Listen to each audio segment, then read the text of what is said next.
सूचना प्रसारण पे इन्होंने कब्जा कर लिया है और केवल अपना प्रचार करते हैं। अब इनके ऊपर कोई कंट्रोल नहीं है, ये अपने हिसाब से देश को चलाना चाहते हैं। मजदूर की, किसान की, समाज की समस्याओं से कुछ लेना देना नहीं। पूरी समस्या ऐसा लग रहा है जैसे सुशांत है। ऐसे कैसे हो गया कि 2 घंटे का एक टीवी उसमें इंटरव्यू लेता है, आज तक ही लेता है। फेसबुक ही नहीं, ये सारी मशीनरी को खरीद चुके हैं। दलाल और पूंजीवादी हैं, वो सब के सब इनको पैसा और ऐड देते हैं। उन दंगों की अगर जांच की जाए तो उसमें आरएसएस ही आएगा।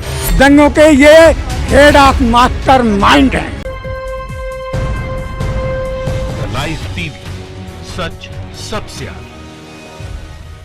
दादा, अभी एक खबर आई थी कुछ दिन पहले कि फेसबुक पे पूरी तरीके से बीजेपी कब्जा। अभी एक राहुल गांधी ने आके एक खबर पोस्ट की है एक अमेरिका के अखबार को लेके कि व्हाट्सएप पर भी बीजेपी का कब्जा है। इसी पे नहीं कब्जा है, बल्कि जितना सूचना प्रसारण मंत्रालय है और जितने भी और विभाग हैं, सूचना प्रसारण पे इन्होंने कब्जा कर लिया है और केवल अपना प्रचार करते हैं और लोगों का, मजदूर की, किसान की, समाज की समस्याओं से कुछ लेना देना नहीं।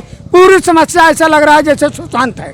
इस देश की समस्या सुशांत है। ठीक है, सुशांत के मामले पे पूरी खोजबीन होनी चाहिए, उनकी जांच होनी चाहिए। अगर आत्महत्या नहीं है, अगर मर्डर हुआ है तो उसकी जांच होनी चाहिए। लेकिन फेसबुक पर लेकर के, फेसबुक ही नहीं, ये सारी मशीनरी को खरीद चुके हैं। जितने भी इस देश के पूंजीवादी, नंबर 2 के जितने भी दलाल और पूंजीवादी हैं, वो सब के सब इनको पैसा और ऐड देते हैं।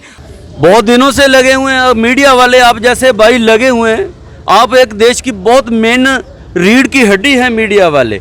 और ऐसे नहीं है कि सारे मीडिया वाले देश के जैसे बड़े बड़े चैनल लेने के बिक गए हैं, लेकिन मीडिया वालों ने बहुत कुछ बताया है, दिखाया है आम जनता को। ब्राह्मणों की हत्या नहीं रुकी, कानून व्यवस्था तो है नहीं इनकी, सिर्फ भाषण है, बहुत अच्छा भाषण है। ये तो एक मंदिर के अंदर बैठकर पब्लिक को हमारे हिंदुत्व का पाठ पढ़ाते रहते, वही अच्छा था। इनके पास प्रदेश चलाने की क्षमता नहीं है, क्योंकि पढ़ाई लिखाई इसमें बहुत महत्व रखती है। मेरे को नहीं लगता कि ये सब कुछ ऐसा हो जो इनके पास डिग्री हो कुछ। जो कोरोना में जैसे टाटा ने 1500 करोड़ रुपया दिया था, इस तरह से कितने पैसे आए हैं, इसका कोई हिसाब आज तक इन्होंने, नरेंद्र मोदी ने नहीं दिया है कि कितना पैसा आया और कितने पैसे हमने खर्च किए। ये सारे पैसे चुनाव में खर्च होंगे और ये सारे पैसे इस तरह से फेसबुक पर लोगों को दे करके अपने समाचार दे। जितने चैनल हैं, सारे चैनल इनके अंबानी जी के हैं। यही सेंट्रल इलेक्ट्रॉनिक्स बेच रहे हैं, जिसका जनरल डायरेक्टर प्रधानमंत्री है। 2 साल से बंद है, इसको बेचने जा रहे हैं अंबानी को। तो सारी 50 कंपनियां CPR की बेची गई हैं। हर एक आज की डेट में जो बच्चा पढ़ना चाहता है, आगे बढ़ना चाहता है, इतना बच्चों के ऊपर इसका असर पड़ेगा, क्योंकि जिन इनकी इम्यूनिटी हो चुकी है। ये सोचते हैं कि जो सब कुछ है पैसा इन्हीं के पास चले जाए, ये काम कर रहे हैं। यहाँ तक ये कि अपने रिया चक्रवर्ती का भी आया। ऐसे कैसे हो गया कि 2 घंटे का एक टीवी उसमें इंटरव्यू लेता है, आज तक ही लेता है। हम चाहते हैं कि वो अगर निर्दोष है उससे बचनी चाहिए, लेकिन ये काम ऐसे काम कर रहे हैं। या ये तो पब्लिक को गुमराह करना इनका ये काम है। यहाँ तक कि इन्होंने, अमित शाह जी ने दिल्ली के दंगों के ऊपर चर्चा नहीं करेंगे।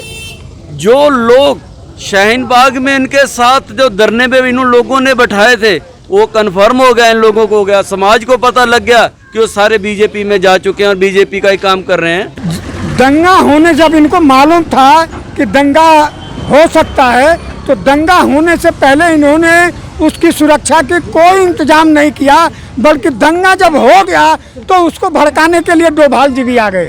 और डोभाल जी ने क्या किया है? कुछ नहीं, न सीमा पर कुछ किया है, न यहाँ कुछ किया है। चारों ओर से हम फंसे हुए हैं और सारा आज तक जितने भी दंगे हुए हैं, उन दंगों की अगर जांच की जाए तो उसमें आरएसएस ही आएगा। सिख विरोधी दंगा को ये लोग रात दिन कहते हैं, लेकिन अगर जांच किया जाए, यही श्याम पार्क में जांच किया जाए, तो पता चल जाएगा कि आरएसएस के लोगों ने दंगा में अग्रणी भूमिका निभाई थी। और आज तक जितने भी दंगे हुए हैं, दंगों के ये हेड ऑफ मास्टर माइंड हैं। जब शाहीन बाग के लोग वहाँ पे पहुँच चुके हैं, तो दंगों में भी तो इन्हीं की पुलिस थी। अगर शाहीन बाग में ये लोग थे तो दिल्ली के अंदर भी तो इन्हीं की पुलिस थी, उन्होंने तो क्लियर कर दिया। बड़े अच्छे अच्छे लोग, पढ़े लिखे लड़के हमारे, ये नहीं मैं कह रहा कि वो जातिवाद पे मैं जाके बात करूं, आईबी का लड़का था, बहुत अच्छा लड़का था जिसकी डेथ होगी, जिन लोगों ने मार दिया। इनके बनाए हुए दंगे थे ये। 1034 आदमी गुजरात में मुख्यमंत्री नरेंद्र मोदी के रहते हुए मारे गए, जिसमें 700 मुस्लिम मारे गए थे, 334 हिंदू मारे गए थे। क्या ये योजनाबद्ध नहीं था? और क्लीन चिट इनको मिल गया। वहाँ की जांच क्यों नहीं होती है कि गुजरात में दंगा कैसे हो गया और 1034 आदमी कैसे मारे गए और ये कैसे नरेंद्र मोदी मुख्यमंत्री रहते हुए क्लीन चिट पा गया? ये दंगा के मास्टर हैं, क्योंकि आज इनका कब्जा हो चुका है सारी मशीनरी पर, खास तौर से सूचना और प्रसारण पे इनका कब्जा हो चुका है। और कब्जा करके इनका एक निशांत चतुर्वेदी है, ऐसे ऐसे भाषण नाच नाच करके देता है जैसे मालूम पड़ता है कि कितना बड़ा ये काबिल आदमी है। केवल ये नहीं कहता, हम किसी भी देश को उसकी नीतियों के खिलाफ हम आवाज उठा सकते हैं, उसकी नीतियों के खिलाफ, उसके खिलाफ वार कर सकते हैं। पूरे देश को चांडाल और जल्लाद कहना ये किसी भी देश के प्रधानमंत्री के लिए शोभनीय नहीं है। तो देश की जनता ने पैसे जो इन्होंने इकट्ठे करवा के जीरो बैलेंस पे खाते पे करवाए थे, उसी पैसे के लोगों अडानी और अंबानी का कर्जा तो माफ हो गया। स्वामी रामदेव का 2200-2100 करोड़ रुपया माफ हो गया। इन जनता का तो माफ किसी ने करा नहीं, गरीब जनता का तो कुछ करा नहीं। 5 किलो चावल से क्या गरीब जनता का पेट 1 महीना पल जाएगा? ये हमें समझ नहीं दिया। वो भी राशन लेने जाते हैं, इनके वहाँ पे लोग बैठे, वो कहते हैं कि पहले अपना आय प्रमाण पत्र लेके आओ। जब राशन कार्ड का तो हर गरीब का हक है, वो अपना प्रमाण पत्र कहाँ से लेके आए? और इतना कागज मंगवा रहे हैं कि ना जाने क्यों रद्दी बेचना चाहते हैं। जब बीजेपी को उसका देना चाहते हैं कि आने वाले समय में अपनी वोट बनाएं, जब उसी के दर से वो इकट्ठा कर रहे हैं। हमें ये समझ से बाहर हो गया। आज की डेट में ये जितनी गरीब जनता खड़ी है, इनसे आप पूछ सकते हो क्या राशन में आपको आय प्रमाण पत्र मांग रहे हैं या नहीं मांग रहे? ये क्या धांधलेबाजी है? अंतर्राष्ट्रीय मानवाधिकार ने ये कह दिया कि ये बिल्कुल सही आपने जो फरमा रहे हैं वो ऐसे ही हुआ है। अब इनके ऊपर कोई कंट्रोल नहीं है, ये अपने हिसाब से देश को चलाना चाहते हैं। दंगे करवाना इनका हॉबी बन चुकी है, ये करवाएंगे और आगे वाले समय भी करवाएंगे, ये सच है। दिल्ली दंगा की मास्टरमाइंड देखिए, जब चुनाव चल रहा था दिल्ली राज्य का, तो भाषण में अमित शाह ने कहा कि कमल पर मोहर लगाओ और करंट शाहीन बाग में लगे। इसका क्या मतलब हुआ? इसका वो मतलब खुद बता दे कि करंट, गोली से तो आदमी बच भी सकता है, तलवार से भी बच सकता है, लेकिन करंट से तो नहीं बचेगा।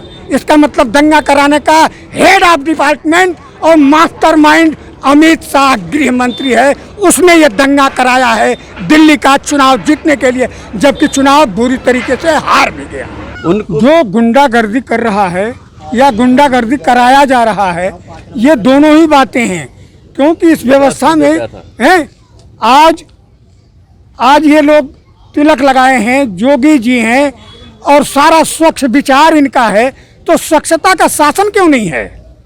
बात यह है कि स्वच्छता का शासन नहीं है, बल्कि अंदर खाते। राष्ट्रीय अध्यक्ष अखिलेश यादव ने उस समय ट्वीट करा था, ये कहा था कि अगर विकास दुबे की ये इनकाउंटर ना होता तो हो सकता था कि ये प्रदेश के अंदर ये राज जो चल रहा वो पलट जाता।